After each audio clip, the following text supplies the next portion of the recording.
네, 우리 한 달에 한 번 모이는 영어 성경 강의 시간이 돌아왔습니다.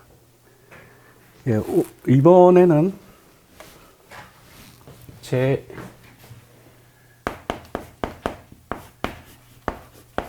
55강을 맞이하였고요. 실제 내용은 야고보서 강해로 살펴보는데 30강을 맞이하였습니다.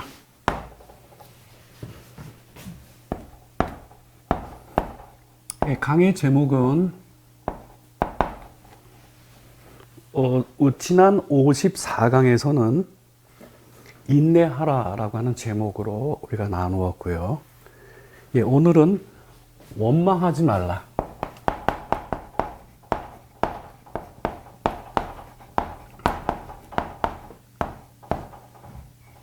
이 제목으로 본문은 야고보서 5장 9절 한 절만 보도록 하겠습니다.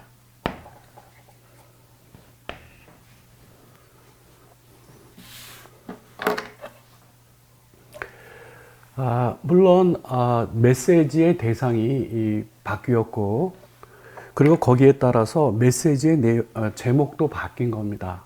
지난번에는 큰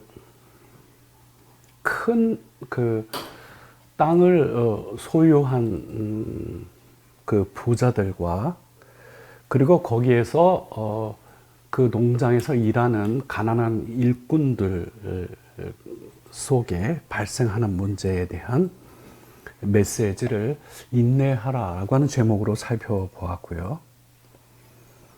오늘은 그 메시지의 대상이 형제 자매들에게 하시는 메시지입니다. 원망하지 말라라고 하는 이 메시지인데, 그 야고보는 왜 우리 형제들끼리 서로 원망하거나 불평하거나 비난하거나 아니면 업신여겨서는 안 되는지에 대한 그 결정적인 이유를 이 한 절 본문이지만 이 속에 담아두었고, 오늘날 우리가 이 세상을 살아가는 데 있어서, 특히 이 시기를 살아가는 데 있어서 이 메시지는 아주 중요한 의미를 지닙니다.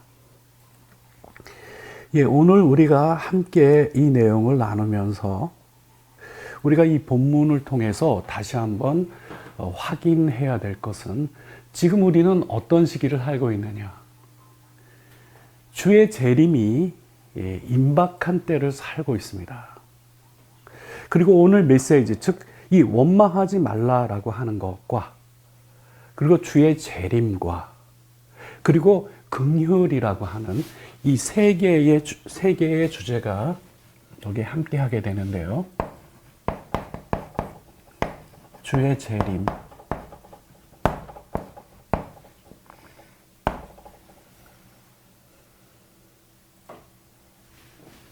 그리고 심판, 그리고 긍휼. 이 세 주제가 우리가 형제 자매들 사이에서 서로 원망하지 말라라고 하는 이 메시지의 배경을 이루고 있는 내용이 되겠습니다. 그래서 오늘은 주님의 재림을 바라보고, 그리고 재림을 기대하고 소망하면서 살아가고 있는 우리들에게, 다시 말씀드리면 이 재림의 신앙을 우리가 다시 한번 깊이 점검할 수 있는 그런 기회로 오늘 이 말씀을 우리가 나누게 되겠습니다. 오늘 강의 본문부터 보겠습니다. 야고보서 5장 9절입니다. 형제들아 서로 원망하지 말라. 그리하여야 심판을 면하리라. 보라, 심판주가 문 밖에 서 계시니라. 이렇게 되어 있습니다. 메시지는 서로 원망하지 말라라고 하는 메시지입니다. 원망해서는 안 되는 이유는 그 뒤에 바로 이어 나오죠. 그 이유는 그래야 심판을 면하기 때문인 거예요. 그리고 거기에 한 가지 중요한 사실을 언급해 놓았는데, 바로 그 심판하실 그 분이, 즉 심판주가 바로 그 문 밖에 서 계신다. 여러분, 이 문은 어떤 문이겠습니까? 여기 이제 문이 있습니다. 이제 여기 이 안에 두 명의 형제가 있는 거예요. 그리고 이 두 사람 사이에 대화가 오갑니다. 근데 분위기가 별로 좋지 않습니다. 예, 이 두 사람의 대화 속에 서로 원망하는 메시지가 논의되고 있습니다. 바로 그 문 밖에 is standing, 지금 현재 진행형이에요. 누가 서 계시느냐? 바로 그 심판하실 그 분이 바로 그 문 밖에 서 계신다라고 하는 메시지로 표현을 해 놓은 겁니다. 이것이 오늘 출발하는 강의 본문이 되겠습니다. 근데 여러분, 우리는 그리스도인이 된 이후에는 우리는 심판하고는 관계없는 사람이다. 우리가 구원받은 사람이기 때문에 무슨 심판 그런 내용들이 성경에 기술되어 있어도 그거는 우리의 문제가 아니야. 믿지 않는 사람들이 당면할 문제이지 그 심판은 결코 우리와 관계된 것이 아니다라고 하는 생각이 너무나 강력하게 자리 잡혀 있습니다. 근데 그것이 성경이 우리에게 정확하게 밝혀주고 있는 메시지 내용과 일치하느냐라고 하는 거죠. 아니에요. 오늘 본문 보세요. 지금 형제들끼리죠? 형제들끼리 서로 원망하지 말아야 될 메시지를 이야기하고 있고, 그리고 여기에 반드시 그래야 되는 이유는 그렇지 아니하게 되면은 장차 하나님의 심판대에서 너희들이 심판을 받게 될 것이기 때문이다 라고 이렇게 얘기하고 있죠. 그죠? 예. 그렇기 때문에 이 심판을 언급하고 있는데, 이 심판의 대상이 누구냐 하면은 brothers and sisters, 형제 자매들인 거예요. 예. 넌 크리스천이 아니에요. 예. 형제들입니다. 예. 그렇게 해서 오늘 전체적인 메시지는 주님의 재림과 그리고 심판과 그리고 긍휼이라고 하는 이것을 우리가 함께 나눌 예정입니다. 자, 주님께서도 마태복음 5장 7절에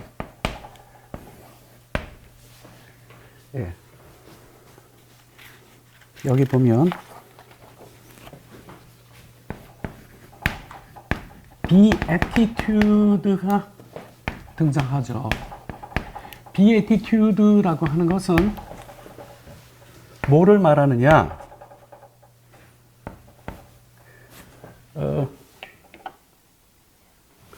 뭐를 말하느냐 하면은 supreme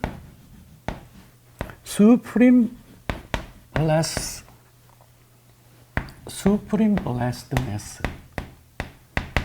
supreme 하면은 최고의 라는 뜻이고요. blessedness라고 하는 거는 축복을 말하는 거죠. 이거를 beatitude라고 하는데, 우리는 간단하게 뭐라고 이 설명을 받았냐면 팔복으로 받았죠. 여기에 이 복이 beatitude, 이게 8가지가 있으니까 이제 복수가 되고, 8가지의 최고의 복이 있다라고 하는 것이죠. 그걸 우리는 8복이라고 합니다. 복들이 많이 있지만 이 8가지는 최고의 복에 해당이 되는데, 그 중에 5번째 복이 뭐냐? 마태복음 5장 7절에 기록되어 있기를, 긍휼히 여기는 자는 복이 있나니, 이렇게 되어 있고, 그 이유는 그들이 긍휼히 여김을 받을 것이라는 거예요.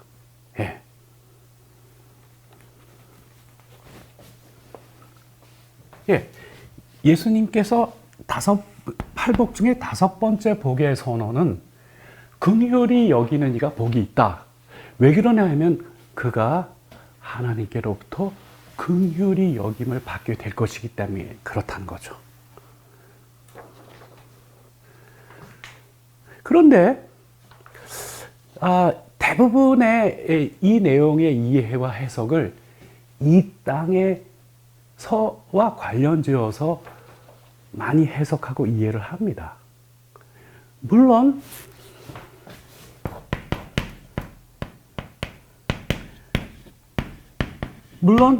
지금 여기에서도 이 말씀대로 우리가 누군가를 긍휼히 여기면 그런 우리를 하나님께서 그런 우리도 긍휼히 여겨 주시는 그 복이 당연히 해당이 되죠.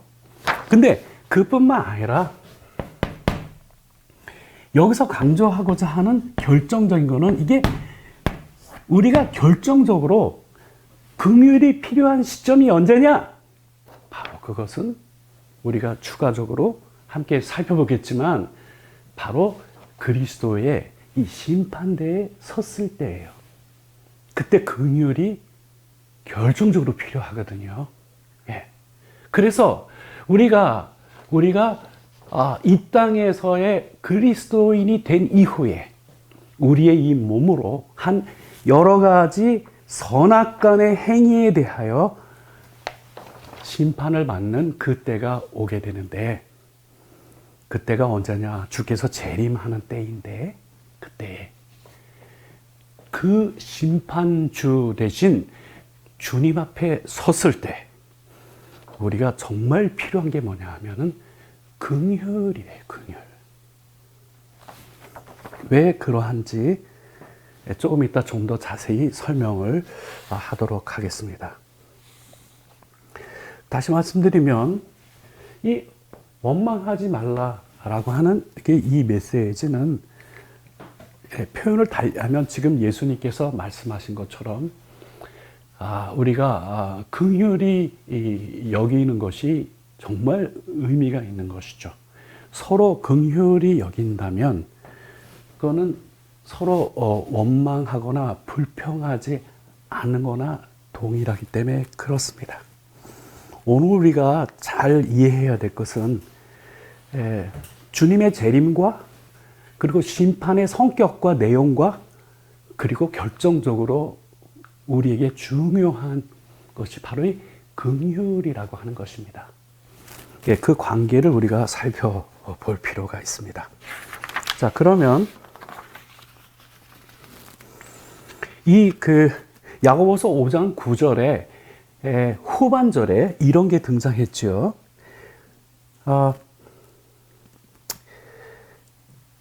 보라, 심판주가 문 밖에 서 계시느니라 라고 하는 그 후반절이 바로 그것을 거기에 맨 끝에 부분에 뒷받침해 놓은 거죠. 첫 번째 메시지는 원망하지 말라는 명령이었고, 그 원망을 하면 어떻게 되느냐?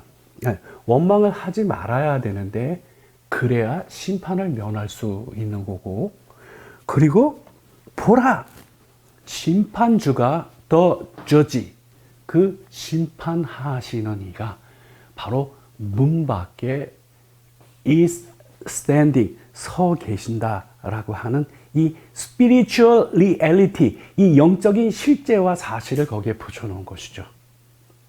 그렇죠. 당연히 주님은 우리의 모든 삶을 다 들여다보시죠.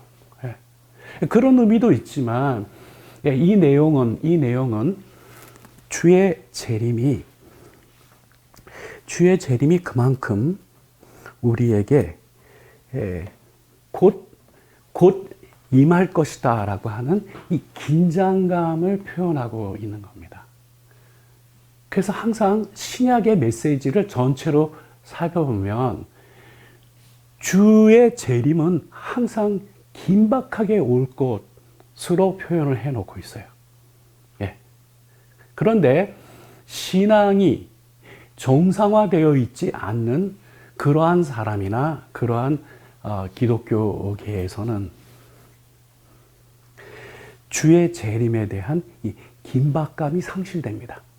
언제나 성령의 놀라운 감동이 일어났던 이 부흥의 시기에는 주의 재림에 대한 이 긴박성이 아주 엄청난 그 파워를 가진 메시지로 다가옵니다.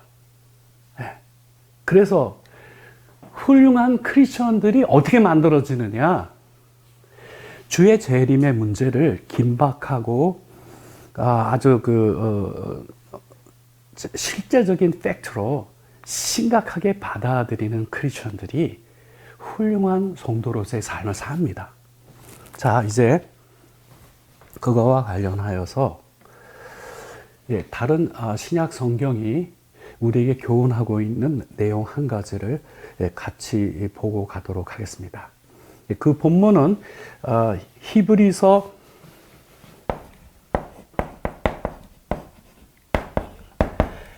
10장 36절 그리고 37절 본문을 함께 참고하고 가려 합니다.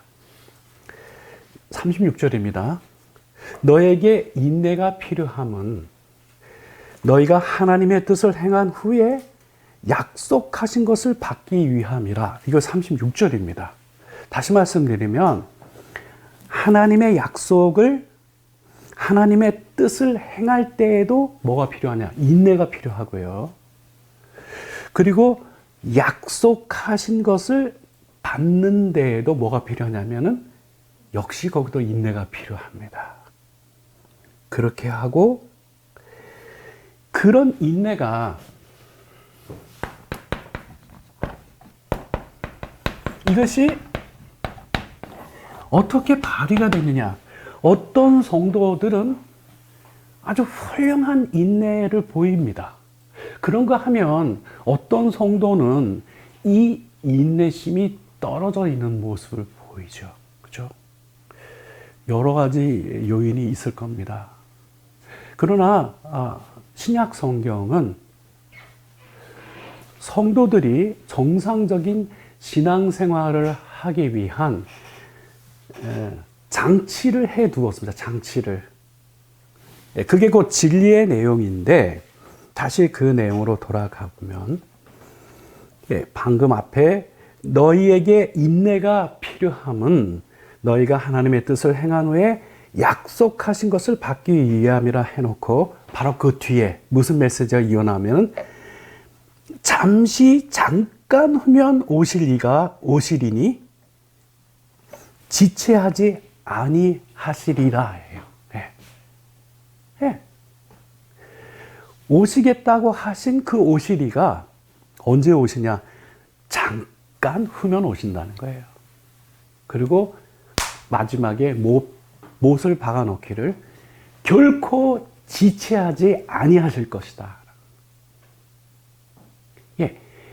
이런 느낌으로 주의 재림을 받아들이고 있는 이들의 삶을 들여다보면 어떤 모습을 발견할 수 있냐 하면은 엄청난 인내가 경주되고 있는 모습을 볼 수 있습니다.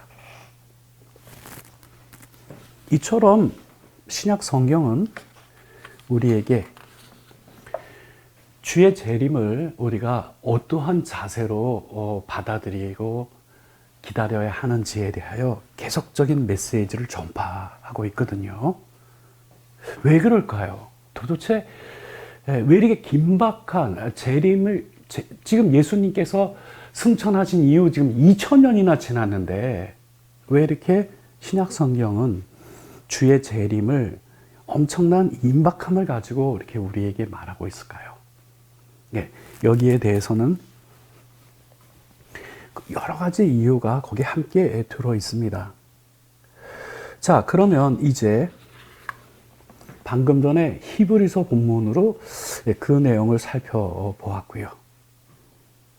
이제 오늘 원망하지 말라라고 하는 이 메시지와 맥락을 같이 하고 있는 바울의 메시지를 우리가 함께 살펴보도록 하겠습니다. 이 본문은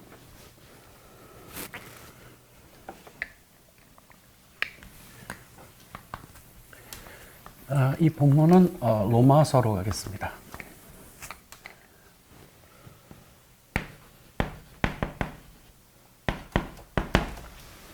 로마서 10장 10절에서 12절 본문으로 가서요.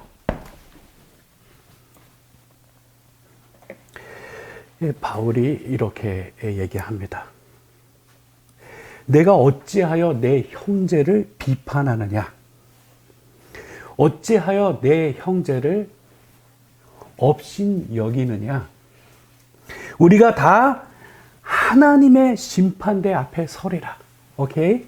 여기도 메시지가 동일하죠? 서로 원망하지 말라라고 하고 그렇지 않게 되면은 심판대에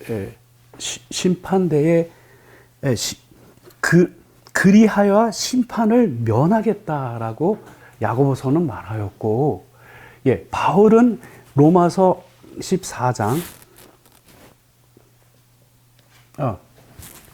잠깐요. 제가 여기 본문을 잘못 14장 10절하고 12절입니다. 여기서 보면 내가 어찌하여 내 형제를 비판하느냐? 어찌하여 내 형제를 업신여기느냐? 그리고 바로 뒤에 이어서 우리가 다 하나님의 심판대 앞에 서리라 해놓고 그 결정적인 근거로 바울은 구약 본문 하나를 인용합니다.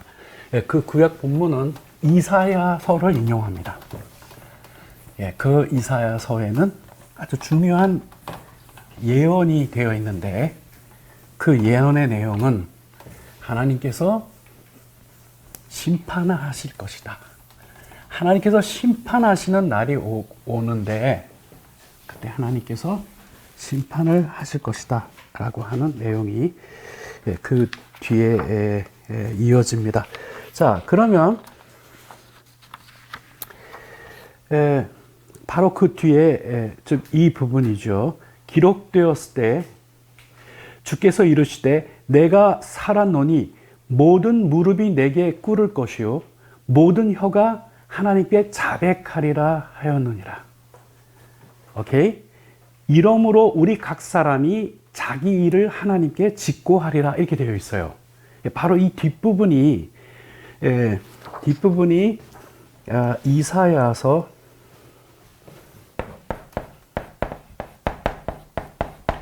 45장 23절을 인용한 거거든요.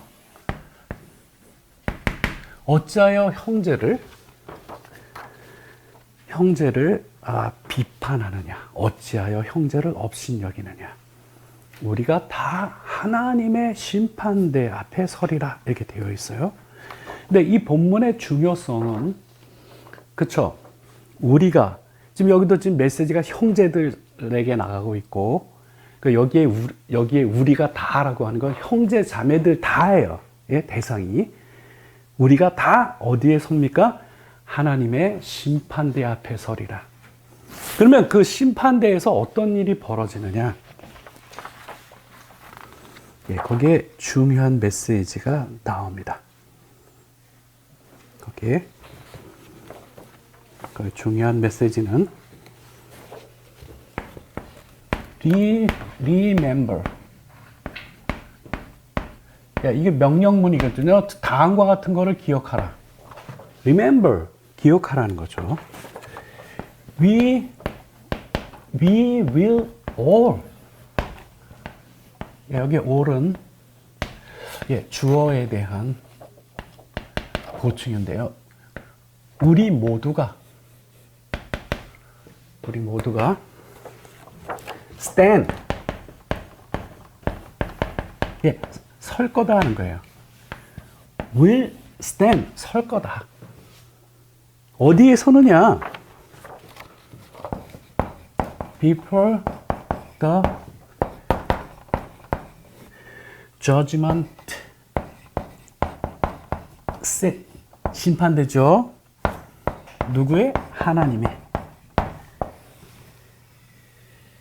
Before the judgment seat of God. 하나님의 심판대 앞에 우리 모두가 서게 될 것을 기억하라 라고 하는 것이죠. 예. 예. 여기에 위를 쓰고 있잖아요. 예?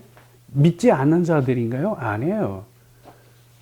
성도들을 말하고 있는 거예요. 우리 모두가 하나님의 심판대 앞에 설 거다 하는 거죠. 그러면 그 심판대에서는 무슨 일이 발생하느냐? 예, 무슨 일이 발생하느냐?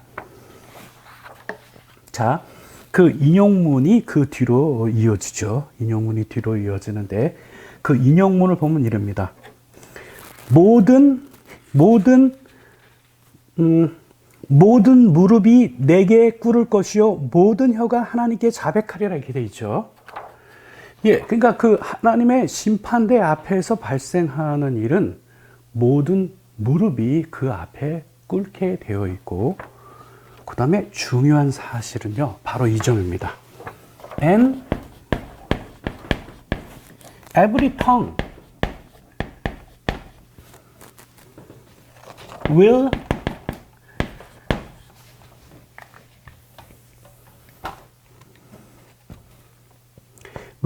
declare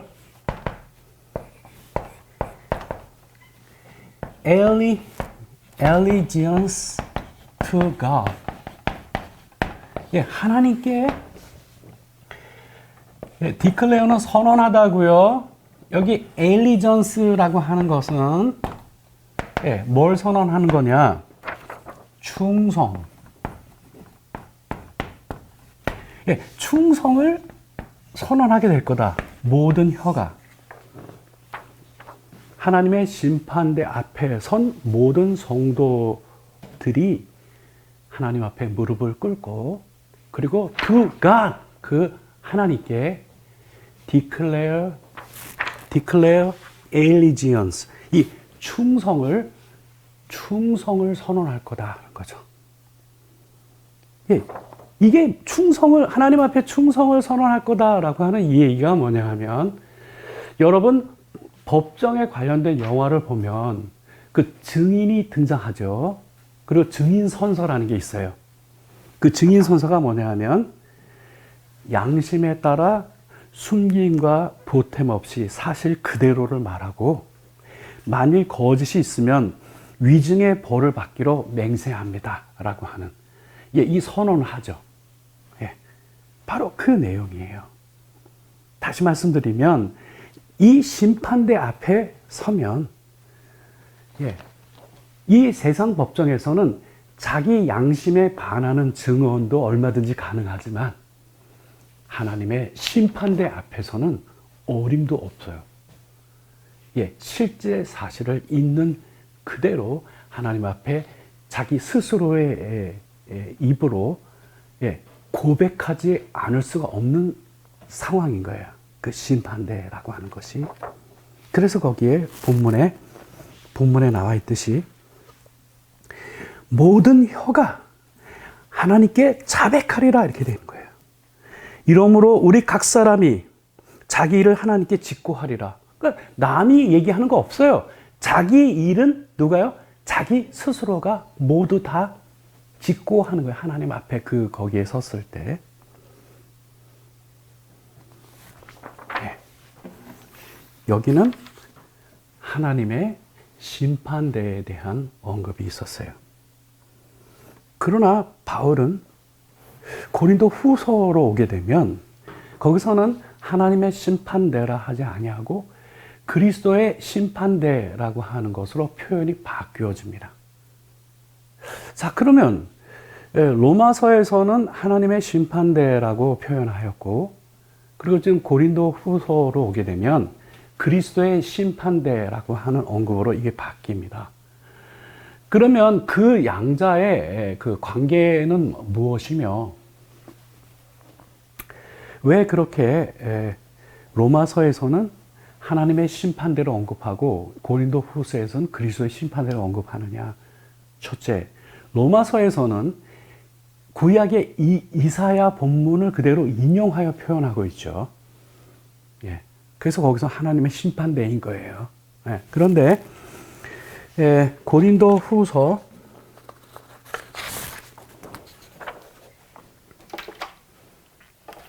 이제 고린도 후서로 오겠습니다.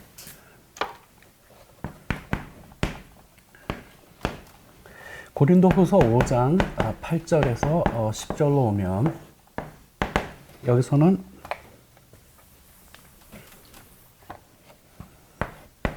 그리스도의 심판대를 말합니다.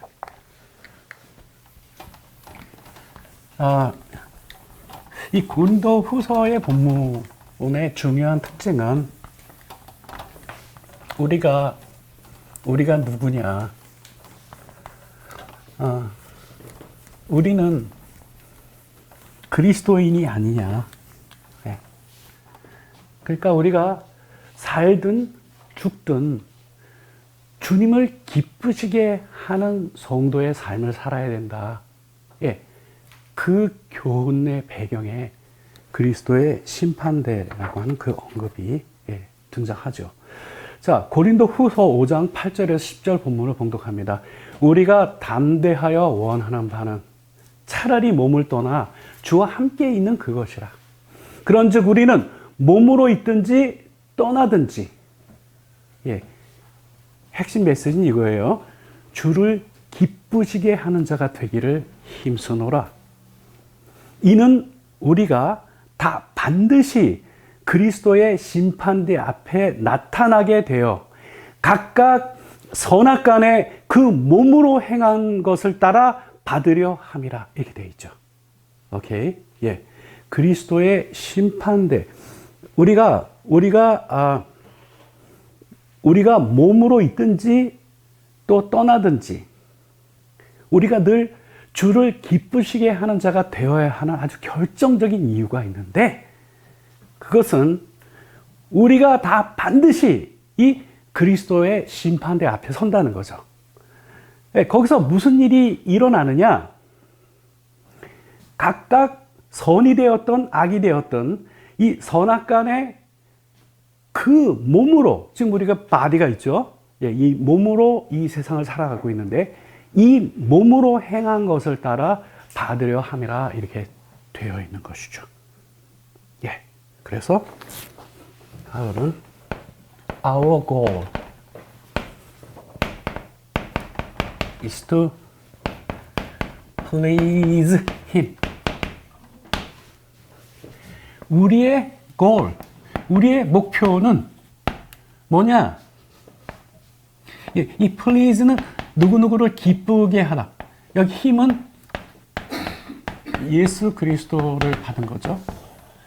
주를 기쁘시게 하는 것이다.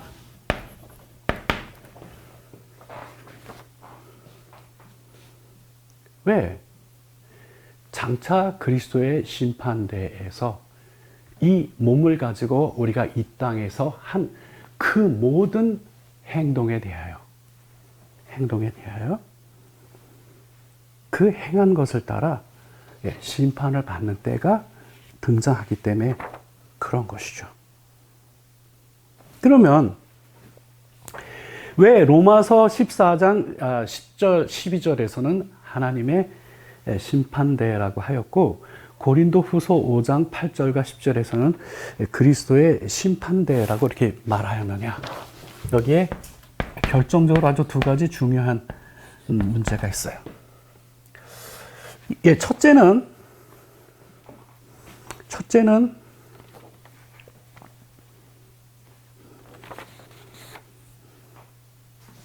요한복음 5장 27절에 아주 결정적인 그 메시지가 거기에 있습니다. 다시 말씀드리면 하나님께서 그에게, 즉 예수님께 모든 사람을 심판하는 권세를 주셨는데 그 이유는 그가 인자이시기 때문에 하나님께서 그에게 모든 사람을 심판하는 권세를 주셨다 그랬어요. 예. 그래서 이제 심판주가 누구냐? 예수님이죠. 예. 인자이신 거예요. 그 다음에 두 번째는 예, 마태복음 16장 27절에 예, 주님께서 재림을 언급하시는 장면이 나오는데 여기에 언급되어 있는 이 표현을 보면 장차 인자가 오실 것인데 어떻게 오느냐? With his angels, 당신의 천사들과 함께 올 거다. 그리고 중요한 거는 그 다음 두 번째 어떻게 오느냐? In the glory of his father. 어떻게 옵니까? 아버지의 영광으로 오신다는 거예요. 아버지의 영광으로. 그렇죠. 아버지의 영광으로. 그렇게 해서 뭘 하시느냐? will judge. will judge. 예, 심판하는 거죠. 예, 심판해요. 심판하시는데 all people, 모든 사람들을. 예, 뭐에 따라? according to는 뭐뭐에 따라 심판하신다는 거죠. 뭐에 따라? their deeds. 예, 그들의 행위에 따라. 예, 심판하실 거라는 거죠. 예, 이 본문은, 고린도 후서의 이 본문은 이 주의 재림의 시기를 말하고 있는 거고요. 예, 주의 재림의 시기에 무슨 일이 발생하느냐? 아버지의 영광으로 오셔서 모든 이들을 심판하신다. 근데 여기에서 모든 이들이 누구인가라고 하는 것에 대하여서는 또 다른 설교를 필요로 하기 때문에 여기서는 자세히 다루지는 않겠습니다. 그러나 중요한 거는 지금 계속적으로 이 성경의 신약의 본문들이 예, 동일하게 지금 메시지를 바라고 있는 것은 예, 아까 여기에 제가 그 주제를 보인 대로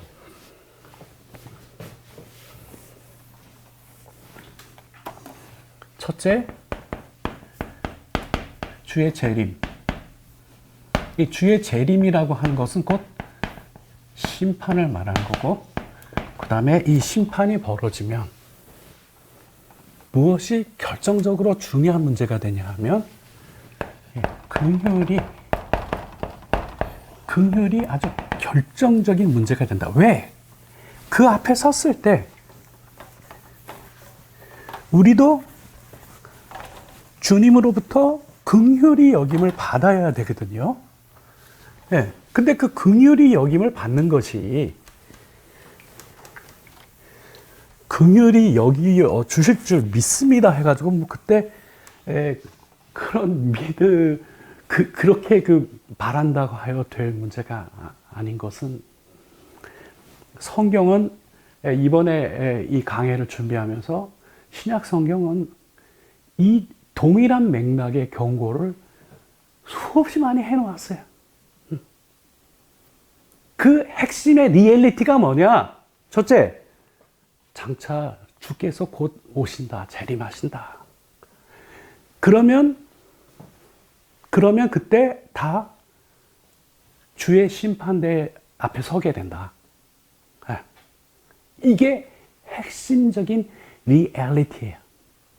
이거를 절대적으로 확신하는 사람의 성도의 삶과 뭐 그냥 오시면 오시겠지라고 이렇게 생각하고 있는 사람의 삶이라고 하는 것은 완전히 틀려지는 거예요.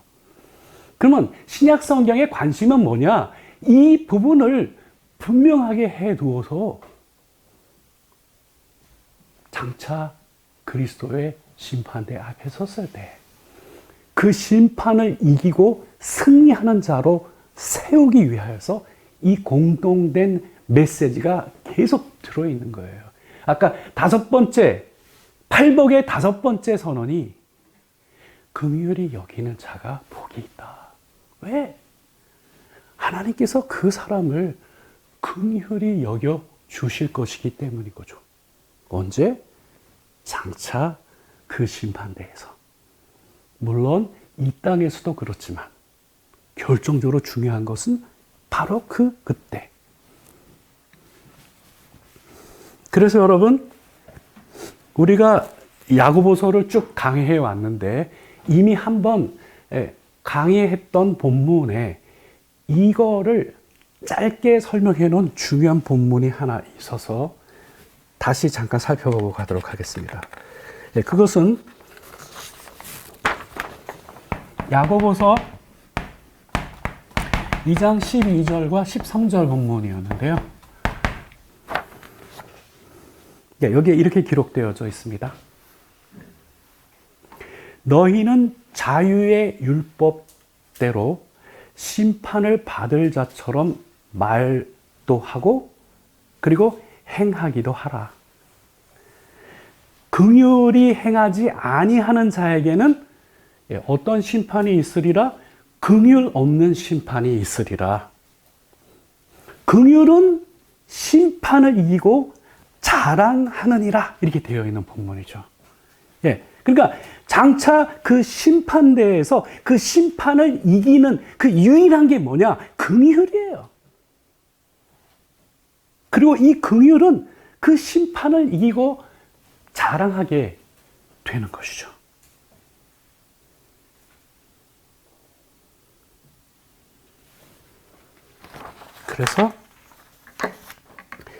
그래서 이 긍휼이라고 하는 것은 너무나도 중요한 문제가 됩니다. 왜? 우리 각자가 이 긍휼이 정말 필요한 이들이거든요. 아무리 훌륭한 그리스도인의 삶을 우리가 이 땅에 산다 하더라도 우리가 완벽할 수가 없어요. 항상 우리의 부족한 점이, 우리의 잘못된 점이 늘 드러나고 그리고 있을 수밖에 없죠. 그래서 결론이 뭐냐? 우리는 누구냐? 긍휼이 많이 필요한 이들이라는 거죠. 결정적으로 어느 때에 이 긍휼이 필요하느냐? 장차 그 심판대 앞에 섰을 때에 그 심판을 이기고도 남을 만한 긍휼이 필요한 자라고 하는 사실을 결코 잊어서는 안 되는 것입니다. 바로 그 문제 때문에 지금 여러 가지 메시지가 전부 긍휼에 대해서 다루고 있잖아요. 원망하지 말라라고, 형제들 서로 원망하지 말라라고 하는 이 경고도 장차 심판이 있기 때문이야. 그런 것이죠. 그래서 여러분, 예수님께서 이 긍휼과 관련하여 말씀해 놓은 메시지가 있어서 이것도 함께 잠깐 살펴보고 가도록 하겠습니다. 이거는 누가복음 6장 36절에서 38절까지 본문인데요. 여기서 예수님은 우리에게 뭘 요구하냐 하면, 너희는 아버지의 자비로우심과 같이 너희도 자비로운 자가 되라. 너희도 자비로운 자가 되라. 왜 그렇죠? 나중에 우리가 뭐가 필요합니까? 긍휼이 필요하잖아요. 하나님으로부터 불쌍히 여김을 받는 게 필요하잖아요. 근데 여기에 공의가 있는 거예요. 하나님이 누구를 긍휼히 여겨주십니까? 긍휼히 여겼던 자들. 그래서 지금 누가복음 6장 맨 38절에 결정적인 메시지가 있습니다. 너희가 헤아리는 그 헤아림으로 너희도 헤아림을 도로 받을 것이다. 예, 예. 우리가 그 심판대에서 뭐가 필요하냐면은 하나님의 헤아리심이 필요한 거예요. 예. 그런데 우리가 이 땅에서 다른 형제에게 헤아리는 그 헤아림이 있으면 하나님께서 그걸 기억하시고 그와 똑같이 우리도 헤아려 주시겠다라고 하는 거예요. 예. 그래서 예수님은 너희 아버지께서 자비로우심과 같이 너희도 자비로운 자가 되어야 한다. 이렇게 말씀을 하여 주셨습니다. 이제 오늘 메시지의 결론적인 요약을 예수님께서 말씀하신 이거를 골든 룰이라고 해요. 황금률이라고 하죠. 황금률. 하나님께서 우리에게 세워놓으시고 요구하는 사항들이 많이 있지만 그 하나에 그 나머지가 다 들어있는 그게 골든 룰이거든요. 예. 그러니까 여러분 우리가 그 물고기를 잡을 때 쓰는 그 투망이죠. 투망이 쫙 펼쳐져서 갈래가 많이 뻗어 있어도 맨 끝에 줄 하나에 다 걸려 있잖아요. 그렇죠? 예, 그 줄 하나에 다 끌려오잖아요. 예, 예수님께서 황금률을 말씀해 주신 게 마태복음 7장 12절입니다.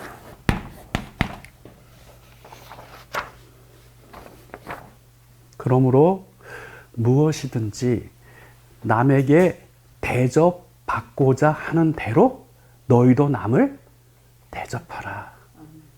이렇게 형제와 자매들에게 이렇게 대우해야 된다는 거죠. 예? 예, 내가 대접받고 싶은 대로 상대를 대접하라는 것이죠. 예, 여기에 다 들어가 있어요. 예, 여기 다 들어가 있어요. 그러면서 예수님이 바로 이것이 율법이요 선지자니라. 예, 이게 율법이고 이게 선지자다.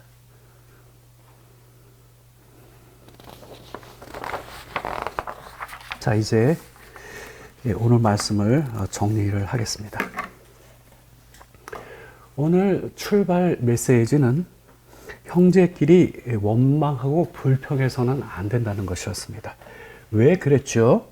그러면 우리도 반드시 심판을 받기 때문이죠. 예. 아까 말씀드렸듯이 예수님을 믿는 자들에게는 더 이상 무슨 심판 같은 거 없다고 생각해요. 예. 예. 예수님은 장차 그럴 심판이 있을 거기 때문에 긍휼에 대하여 엄청난 메시지를 많이 해 놓으셨잖아요. 예? 예. 너희의 헤아리는 그 헤아림으로 너희도 헤아림을 받게 될 거다. 긍휼이 없는 자에게는 긍휼 없는 심판이 임할 거다. 그 결정적인 장면에서 우리가 넉넉하게 쏠 수 있도록 하기 위하여 엄청난 메시지를 말씀해 놓으신 거거든요. 예, 우리 살펴보았듯이 팔복 중에 5번째 메시지도 긍휼히 여기는 자가 복이 있다고 선언하여 주셨죠. 왜 그렇습니까? 하나님께서 그런 자들을 긍휼히 여겨 주실 것이기 때문에. 그리고 주의 재림이라고 하는 것은 곧 심판을 의미하고 심판 때에는 뭐가 필요합니까? 이 긍휼이 필요한 것이거든요. 예. 그래서 아까 살펴봤듯이 그 로마서 14장 10절에는 내가 어찌하여 내 형제를 비판하고 업신여기느냐. 우리가 다 하나님의 심판대에 서리라. 고린도 후서 5장 8절과 10절에서는 그리스도의 하나님의 심판대를 그리스도의 심판대로 언급을 하였는데, 여기에서 보면 마태복음 16장 27절에서 인자가 아버지의 영광으로 그 천사들과 함께 오리니, 바로 그때에 각 사람이 행한 대로 갚으시겠다 그랬어요. 그리고 우리가 이 앞에서, 즉 야고보서 2장 12절 13절에서 살펴본 것처럼 심판을 이기고 승리하는 것이 무엇입니까? 긍휼입니다. 왜? 긍휼을 행하지 않은 자에게는 긍휼이 없는 심판이 있을 것이기 때문에 그렇습니다. 그래서 예수님께서는 너희가 헤아리는 그 헤아림으로 너희도 헤아림을 받게 될 것이다 라고 하는 이 말씀을 분명히 해 놓으신 거고요. 최종적으로 우리에게 황금률의 말씀을 주셨는데, 무엇이든지 남에게 대접받고자 하는 대로 너희도 남을 대접하라 라고 하는 말씀을 해 주셨습니다.